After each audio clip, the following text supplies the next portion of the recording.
He's not looking over us to judge us. He's looking over us to be with us, to be one with us. The whole concept of humanity is about sharing with each other, teaching each other. God created us to be givers. God created us with the ability to speak a language. Now, if we didn't need other people, if we weren't on the giving end of life, we wouldn't need a language. We wouldn't need a name. As a matter of fact, our faces is not for us. We don't get to see our face only if we look in a mirror. Our face is actually for everyone else. When everyone else looks at you so they know who you are, they don't only know who you are, they know what mood you're in. They can see right away. Even clothes. The reason why we wear clothes, it's not for ourselves, it's for others. The world that God created is about others. It's not just about ourselves.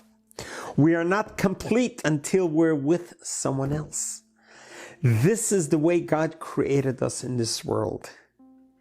And thus, therefore, understanding that any knowledge that we have, we need to share it with others. Any inspiration we have, we should share it with others. We do know that there is a huge force that when you hear some bad news, when you hear some news that's really devastating, there is a certain temptation. Oh, I gotta tell somebody. Did you hear what I heard? There's a certain energy that you must gossip, you must share it with others.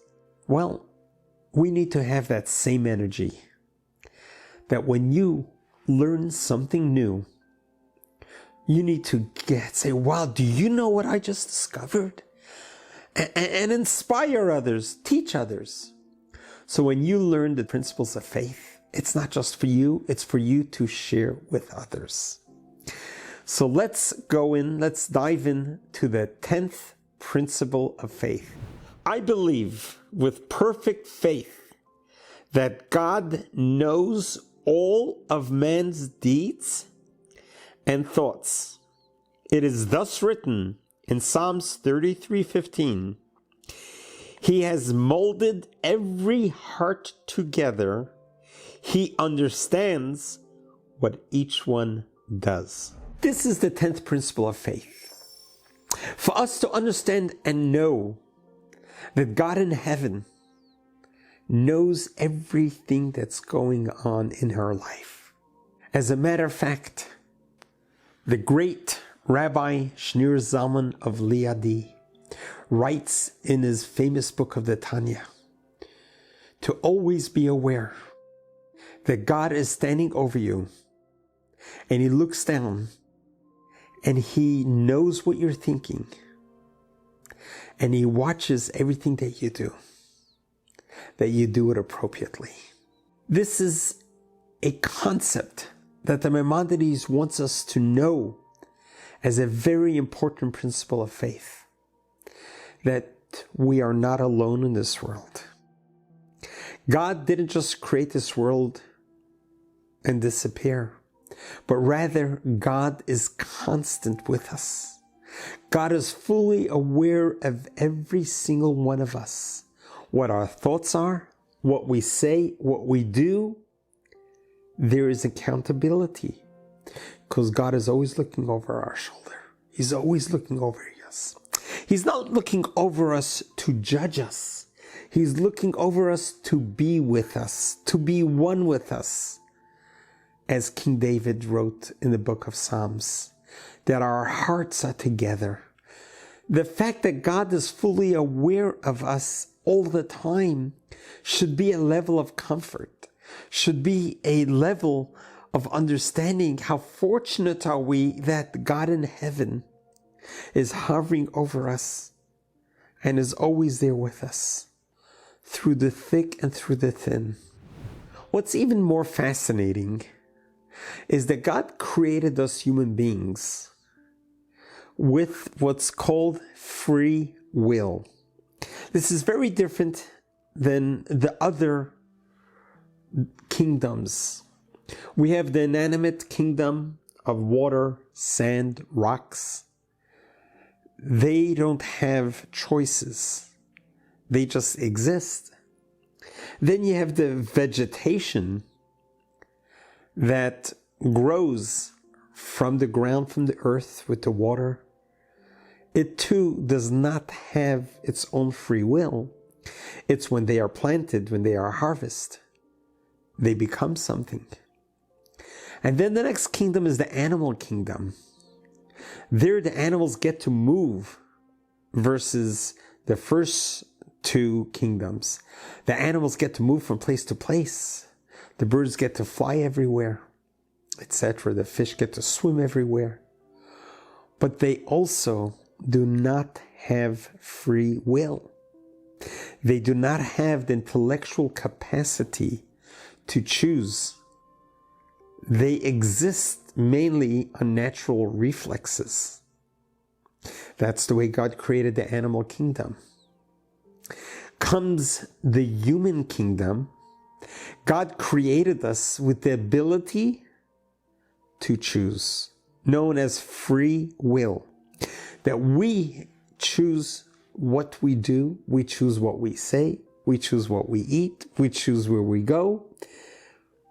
We have been given a gift that no other creature has. The ability to choose. The ability to act with restraint. The ability to abstain. There was once a debate with the great Maimonides, with the many scientists of his times, and he was discussing this concept as human being is the only creature that has free will.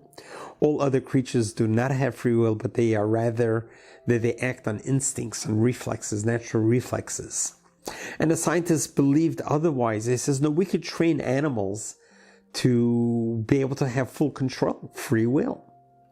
So the Maimonides says, okay, let's prove our point. So they had a open to the public a forum where the scientists were going to prove their point. And what they did was they brought a whole bunch of cats who were cocktail waitresses. They were holding a tray with drinks, which is fascinating to be able to train the cat to do that. And the audience applauded this incredible feat that you're able to train an animal to have free will, that they now know how to carry a tray with cocktails. And then they turned to the Maimonides and they asked Maimonides, so do you still hold that only humans have free will? And these cats were all lined up together, holding their trays in a line, very well trained. And the Maimonides explained, yes, God created the animal kingdom, but very different in the human kingdom. And he goes into his pocket, he opens up a little box and lets out a little mouse. And all of a sudden, all the cocktail trays come crashing down and all the cats go running after the mouse. And the Rambam proved its point. That yes, animals act on reflex, on instincts.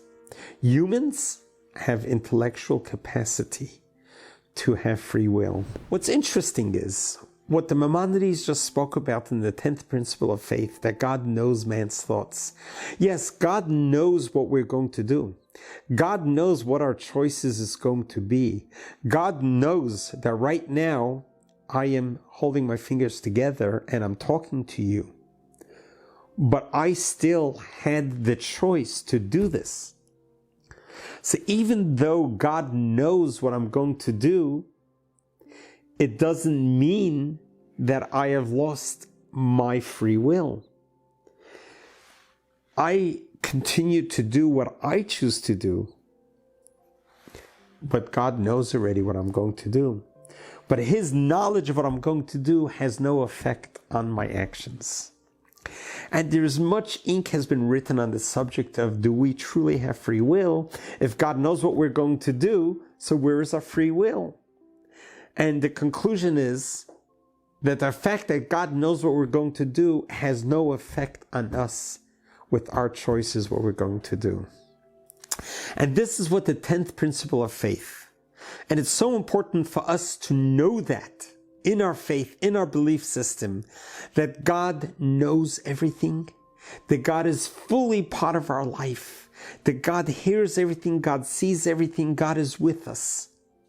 And to feel comforted by it, that we have a God who's involved with us. We have a God who's fully aware of everything we say and think. And that gives us such a level of comfort. It also gives us a level of respect for ourselves, because when we realize that we are in the presence of God, then we may conduct ourselves in a more respectful way. We may ask ourselves the question before we act, well, God is here. Should I act? Is my actions appropriate? Is my speech appropriate? Is what I'm thinking appropriate? And once you are fully aware and cognizant that God is with you wherever you are, then we will be more respectful to ourselves and to others, because you're in the presence of greatness. Because God is here, God is there, God is truly everywhere. This is the 10th principle of faith. God bless you. God loves you.